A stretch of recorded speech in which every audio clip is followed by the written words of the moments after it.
There is a question people ask when they are deep inside a painful bond, and they usually ask it only after they are already exhausted. They ask, is this anxiety or is this intuition? Is my body warning me or am I just triggered? Am I sensing something real or am I spiraling because I have old wounds? And the reason this question becomes so maddening is because fear and intuition can feel similar at first. Both can feel immediate. Both can feel physical. Both can feel certain. Both can make your body react before your mind has words. So people start doubting themselves in circles. They think, maybe I am overreacting. Maybe I am ignoring a real sign. Maybe I am anxious and making too much of this. Maybe I already know the truth, and I just do not want to accept it. That loop can become its own prison, especially in anxious and avoidant dynamics where the bond keeps creating just enough emotional confusion to keep your nervous system activated. Because when someone is warm, then vague, close, then distant, emotionally present, then hard to reach, your body does not stay neutral. It starts scanning. It starts predicting. It starts trying to protect you before the next drop lands. And after a while, you can lose trust in your own internal signals completely. That is where this conversation matters. Because most people are asking the right question, but they are asking it too late and in the wrong way. They are asking it from inside the spiral instead of from inside the pattern. And if this kind of clarity helps your nervous system settle, subscribe. PsychBond is a daily decoder for psychology, relationships, and avoidant and anxious attachment patterns, so you stop guessing. The first thing to understand is that anxiety and intuition do not feel different because one is physical and the other is calm. That idea gets repeated too much, and it confuses people. Intuition is not always soft. Anxiety is not always loud. Real intuition can hit hard. Anxiety can go quiet and sit in your stomach like a fact. So the question is not simply which one feels calmer. The better question is, what happens next? What does the signal make you do? What kind of state does it put you in? What kind of pattern does it belong to? Because intuition and anxiety may both arrive fast, but they do not usually create the same aftermath. Anxiety tends to pull you into management. Intuition tends to pull you toward clarity. Anxiety usually makes you monitor, rehearse, decode, chase certainty, and search for relief. Intuition usually makes something simpler, even when the truth hurts. Anxiety says, check again, think harder, interpret more. Do not relax yet. Stay on alert. Intuition says, this matters. Pay attention. A decision is needed here. Anxiety multiplies noise. Intuition reduces confusion. And that distinction matters more than most people realize. When someone says, I cannot tell if I am anxious or intuitive, what they often mean is, my body is reacting strongly and I no longer trust myself to know why. That is the real pain underneath the question. It is not just fear of being wrong. It is fear of losing your own inner compass. That fear gets worse in bonds where your reality keeps being interrupted. If someone says one thing and does another, if they come close and then disappear, if their tone soothes you but the structure stays unstable, if they act like you matter and then make you feel crazy for noticing inconsistency, your body starts learning a brutal lesson. It learns that what you feel may be right, but you still might not get enough reality to stand on. So you start doubting the signal instead of studying the environment. You keep asking, is this my trauma, my anxiety, my overthinking? Instead of asking the colder question, what is this bond repeatedly doing to my nervous system? That is where the fast test begins. Not in your thoughts first, in the pattern. If your body only gets this activated with one person, one dynamic, one kind of ambiguity, one kind of mixed signal, that matters. If your so-called intuition appears mostly after periods of inconsistency, withdrawal, emotional reversal, vague language, disappearing, soft returns, and unclear reality, that matters. If your body relaxes around people who are direct, steady, and emotionally coherent, and then goes on alert around people who are warm one day and far away the next, that matters. Sometimes the smartest thing your nervous system is doing is not giving you mystical information. It is keeping score. It is noticing that this environment keeps making you leave yourself. People talk about intuition like it is always some magical inner knowing. But a lot of what gets called intuition is actually pattern recognition. Your body noticed the shift in their tone before your mind wanted to admit it.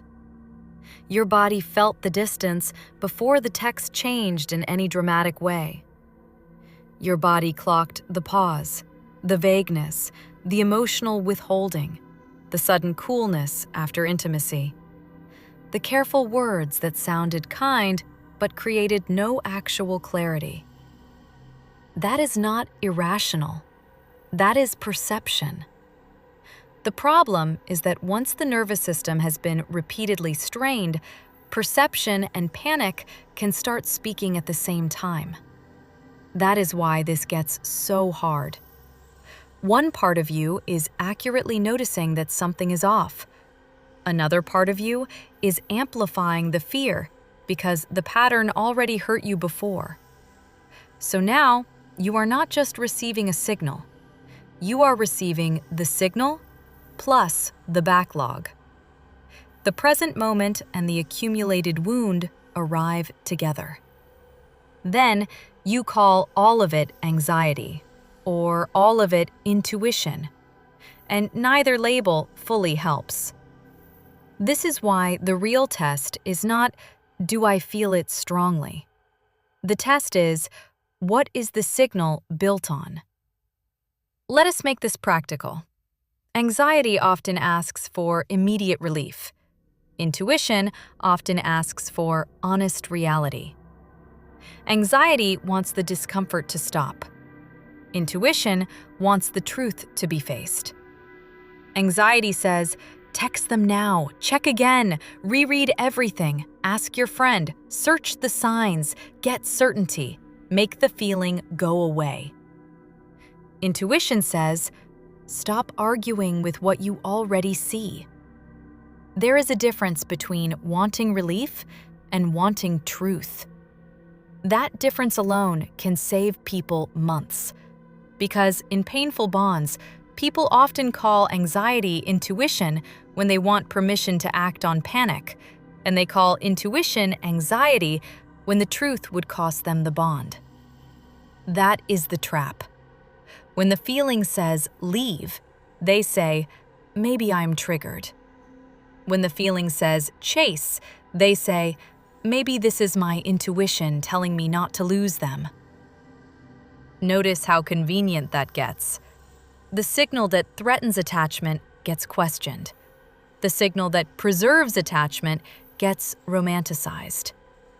That is not self-trust.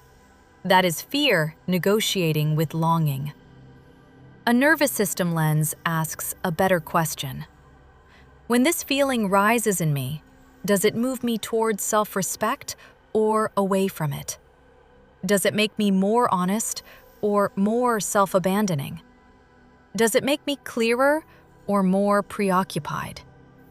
Does it help me stand in reality or does it pull me into fantasy, chasing, decoding, over-explaining, performing calm, swallowing truth, managing tone, and waiting for the next clue.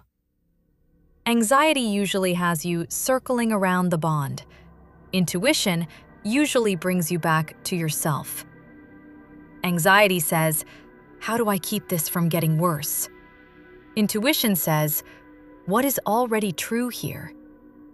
Anxiety says, "If I just understand it better, maybe I can control the outcome." Intuition says, "No amount of understanding changes what this keeps costing you." That is why intuition can actually feel disappointing. It tends to be less dramatic and less addictive than anxiety. Anxiety has movement. Intuition often has finality. Anxiety gives you jobs. Intuition gives you truth. And jobs can feel safer than truth because jobs let you stay attached to hope. Let us talk about why people confuse chemistry with intuition, because this is one of the biggest mistakes in painful relationships. A person can feel intense, magnetic, unforgettable, impossible to shake, and your body can react to them like they are deeply important. That does not automatically mean intuition is telling you this is right. Sometimes it means your nervous system is matching something old. Sometimes it means unpredictability is creating a heightened state that your body has learned to read as significance. Sometimes it means your attachment system is activated, not that your deeper wisdom has chosen this person as your path. But because the sensations are strong, people assign meaning fast. They think, "I cannot stop thinking about them, so this must matter. I feel them in my body, so this must be deeper than logic. I cannot let it go, so this must be intuition." Not always. Sometimes your body is lit up because the pattern is hooking your survival wiring. Sometimes what feels profound is actually familiar distress wearing a romantic costume. This is where the fast test becomes brutal but useful. Ask yourself this: when I follow this feeling, do I become more stable or less stable? Not happier for 10 minutes, not relieved for one night. More stable, more clear, more self-respecting, more able to tell the truth, more grounded in what is actually happening. That question cuts through so much performance. Because anxiety can give you relief spikes, intuition usually gives you stronger footing. Anxiety feels urgent because it cannot tolerate uncertainty. Intuition can tolerate the fact that the truth may hurt. Anxiety says, "Do something now before you lose them." Intuition says, "Look at what this has already been." Anxiety says, "Maybe this text, this sign, this shift means everything is changing." Intuition says, "One moment does not cancel the pattern." Anxiety says, "Give it one more chance because this feeling is so strong." Intuition says, "Strength of feeling is not proof of safety." A lot of people want intuition to sound romantic. They want it to say, "Keep going. This is rare. Do not give up." Sometimes intuition does say stay, but when it does, it usually is not asking you to stay in confusion. It is asking you to stay in truth. Real intuition does not require you to betray your body while calling it destiny. Real intuition does not keep demanding that you shrink, suppress, overmanage, and reinterpret reality just to preserve the bond. Intuition does not ask you to call self-abandonment patience. Anxiety will. Fantasy will. Trauma bonding will. Hope will. But intuition usually will not. Another important part of this is timing. Anxiety is often loudest right after a trigger. right after they pull away, right after the text changes, right after a warm moment turns cold, right after you feel distance in the room. It comes with a surge. Your heart speeds up, your chest tightens, your mind starts creating meaning at extreme speed. That is why people start making huge decisions from inside dysregulation. They think intensity equals truth. It does not. Intensity means your system is activated. That is why the fast test needs one pause in it, not endless waiting, not emotional suppression. Just enough pause to separate the signal from the surge.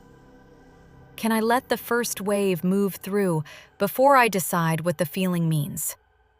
Can I ask, what do I know without my panic helping me? Can I notice whether the signal gets cleaner or louder with time? Anxiety often gets louder the more you feed it. Intuition often gets clearer. Anxiety escalates with rumination. Intuition does not need 1,000 arguments to survive. It remains. It may get sadder, it may get more inconvenient, but it stays simple. Simplicity is one of the clearest signs people ignore. Anxiety is usually complicated. It is filled with branches and exceptions, and maybe this, and what if that, and perhaps if I say it softly enough, and maybe they need time, and maybe I misread it, and maybe I should not bring it up yet, and maybe that text meant more than I think, and maybe I am too much, and maybe I am not enough. Intuition is much less decorative. It says, "This is hurting you." Or, "This does not feel safe." Or, "Something is off." Or, "You already know." Or, "Stop calling this confusion love." People do not like that because it sounds too plain for how intense the bond feels. But the body often tells the truth in very simple language once you stop forcing it to write poetry. Let us bring avoidant dynamics into this more directly, because this is where so many anxious people lose themselves. When an avoidant person pulls back, the anxious person often feels two things at once. They feel the real signal that something changed, and they feel the panic of what that change might mean. The real signal might be accurate. The panic might be amplifying. So now the anxious person is stuck. If they call all of it anxiety, they override themselves and stay too long. If they call all of it intuition, they may react from pure alarm and create even more chaos. The answer is not to dismiss the feeling. It is to divide it. Part 1. What did I actually notice? Not what did I fear? What did I notice? Their tone changed. Their effort dropped. They became vague after closeness. They stopped naming things clearly. They returned soft, but still undefined. Good. That is data. Part 2. What story did my nervous system attach to that data? I am losing them. I am too much.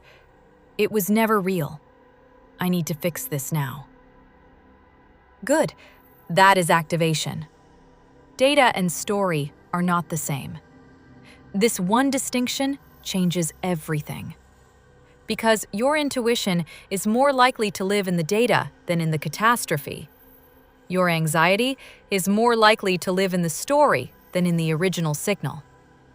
Once you separate them, you can finally work with yourself instead of against yourself. Here is another fast test. Does this feeling ask me to abandon my pace? Does it ask me to move faster than reality?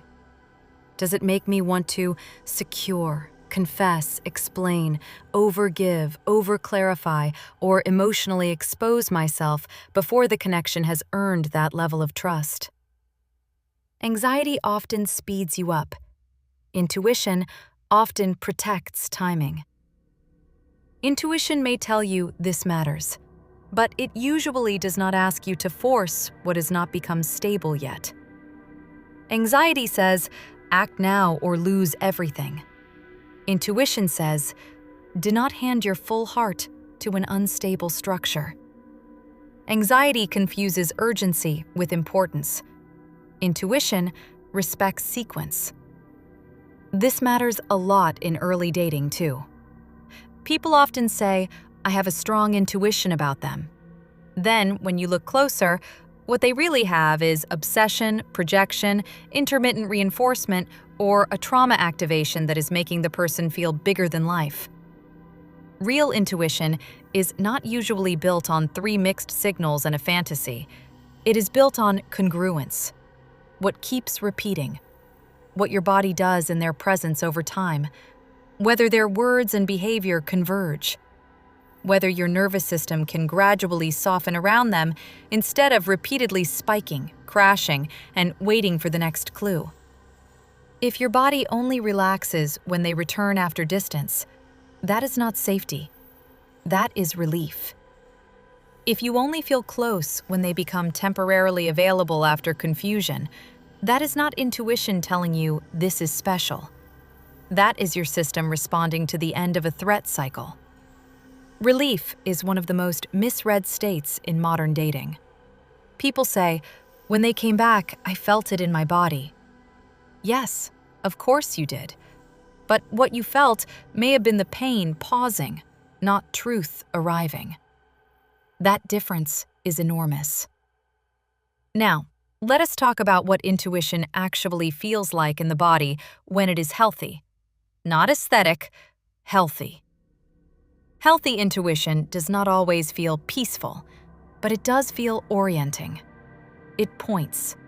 It does not scatter. It may grieve, but it does not usually scramble. It may say no with sadness. It may say yes with steadiness. It may say slow down. It may say pay attention. It may say this person is kind but unavailable. It may say you are attached but not safe. It may say your hope is louder than the evidence. It may say this hurts because it is waking up something old. Intuition helps you see context. Anxiety narrows context until all you can see is immediate threat or immediate relief. Intuition has memory in a clean way. Anxiety has memory in a distorted way. Anxiety says, this hurts like before, so I need to stop the pain now. Intuition says, I have seen this pattern before, and I know where it goes if nothing changes. That is a massive difference. One is trying to escape discomfort. The other is recognizing consequence. There is also a painful truth here that many people resist. Sometimes what you call intuition is actually the part of you that already knows you need to leave. But you keep trying to downgrade it into anxiety because anxiety sounds more treatable. Anxiety sounds like something you can regulate away. Intuition sounds like a decision. Anxiety gives you more time. Intuition gives you responsibility. So a lot of people keep saying, maybe I am just triggered, when what they really mean is, if this is intuition, then I have to stop pretending I do not see what I see. That is why the FAST test is not just emotional, it is behavioral. What have you been repeatedly shown? What happens after the closeness? What happens after the promises? What happens after the good talk? What happens when you need clarity, steadiness, reality, or follow-through?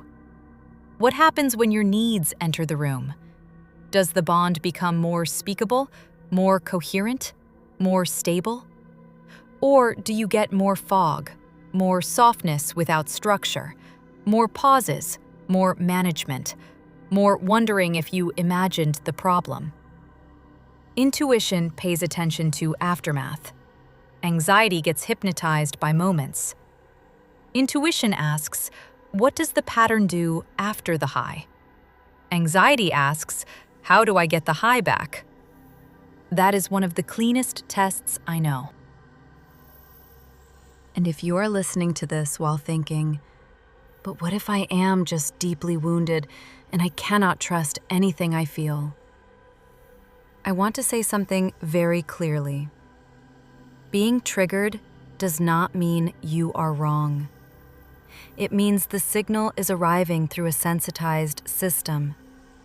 You may need regulation, yes. You may need pacing, yes. But do not make the mistake of assuming that because your body is activated, your perception is useless. Some of the most wounded people are perceiving the pattern accurately. Their pain is not that they see nothing. Their pain is that they see enough while still hoping it will become something else. So the goal is not to become a person who never gets activated. The goal is to become a person who can separate signal from surge, data from story, pattern from panic, relief from safety, chemistry from congruence, and longing from truth. That is emotional adulthood. That is nervous system maturity. That is what helps you stop calling fear a sign and stop calling warning signs anxiety. So here is the fast test in the simplest form. First, what did I actually observe? Not assume, observe. Second, what story did my nervous system build around that observation? Third, when I follow this feeling, do I move toward truth or toward temporary relief? Fourth, does this bond make me more grounded over time or more dysregulated over time? Fifth, is this signal pointing to a decision or to a desperate attempt to control uncertainty? Sixth, what happens after the good moment? Not during it, after it. Those 6 questions are enough to change a lot. Because the answer usually becomes clearer once you stop asking whether your body is being dramatic and start asking what your body has been forced to adapt to. Your body is not your enemy, even when it is anxious. Even when it is loud, even when it is tired and hypervigilant and confused. It is trying to protect you with the tools it has. But protection gets messy when the environment keeps mixing tenderness with instability. That is why self-trust is not built by shaming anxiety. It is built by studying it, thanking it, slowing it enough to see what belongs to the present and what belongs to the past. Then, listening for what remains when the first wave passes. What remains matters. If what remains is still simple, still clear, still quietly true, pay attention. If what remains is only urgency, panic, fantasy, and the need to get them back so you can breathe again, that is not intuition. That is a survival state asking for relief. And there is nothing shameful about that. But it does need a different response. It needs care, grounding, reality, and often distance from the thing that keeps creating the alarm. A lot of people are waiting for intuition to feel magical. Usually, it feels more like self-respect returning. Usually, it feels like you no longer need to argue with what your body has been trying to tell you. Usually, it feels like grief mixed with relief. Usually, it feels less cinematic than the bond itself. But it is stronger. Because intuition is not there to keep the fantasy alive. It is there to help your life become livable again. So, if you have been asking yourself, is this anxiety or intuition? Maybe the deeper question is this: what kind of bond keeps making that question feel impossible to answer? What kind of dynamic keeps forcing your body to work this hard? What kind of closeness keeps producing so much confusion afterward that you cannot even tell whether your fear is protecting you or sabotaging you? That question often tells the truth faster than anything else. Because secure reality does not usually make you debate your inner compass every 3 days.